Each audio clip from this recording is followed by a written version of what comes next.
NBR কর্মীদের আন্দোলনের পেছনে স্বার্থান্বেষী কোনো গোষ্ঠীর হাত থাকতে পারে বলে মন্তব্য করেছেন অর্থ উপদেষ্টা সালেউদ্দিন আহমেদ।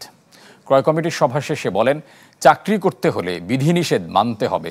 এক প্রশ্নের জবাবে জানান, নির্বাচনের রোডম্যাপ সামনে আসায় আস্থা বেড়েছে বিদেশি সংস্থাগুলোর।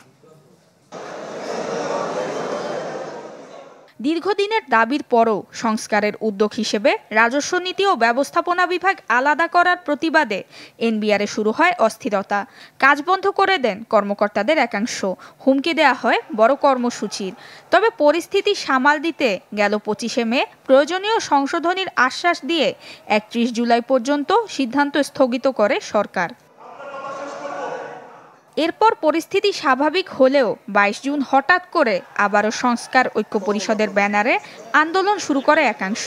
এ নিয়ে অর্থ উপদেষ্টা বলেন, এর পেছনে উস্কানি থাকতে পারে স্বার্থান্বেষী কোনো গোষ্ঠীর।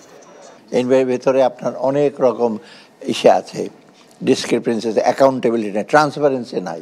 অনুমান করে বলছি যে এখানে কিছু স্বার্থ আছে, না হলে হঠাৎ করে ওদের ক্যারিয়ার টেরিয়ার নিয়ে এত চটে গেল।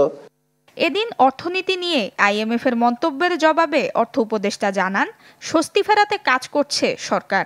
বলেন, নির্বাচনের রোডম্যাপ নিয়ে সুনির্দিষ্ট সিদ্ধান্ত আসায় আস্থা বেড়েছে দাতা সংস্থাগুলোর, ফলে বেড়েছে অর্থের প্রবাহ। এ সময় হরমুজ প্রণালী ইস্যুতে চিন্তার কারণ নেই বলেও জানান তিনি। তো রিসেন্টলি ওয়ার্ল্ড ব্যাংক অ্যাপ্রুভ করেছে, এডিবি অ্যাপ্রুভ করেছে, গতকাল পরশু চায়নাতে যে এআইবি ছিল ওরাও বিরাট একটা অঙ্ক অ্যাপ্রুভ করেছে। তারপর এএফডি এদের ওয়ার্ডটা যে বন্ধ করলো, তখন যে ইমিডিয়েটলি আমরা রিটেন্ডার করে আমরা প্রায় $5 থেকে $10 কমে আনছি। আমরা আগের প্রাইসটা ধরা বলে যে হরমুজ প্রণালী বন্ধ হয় না, ওরা বলছে বন্ধ হয়। এদিন তেল, গ্যাস ও সার সহ মোট 7টি ক্রয় প্রস্তাবের অনুমোদন দেয় এ সংক্রান্ত উপদেষ্টা কমিটি। নুসরাত মৌমি, চ্যানেল 24।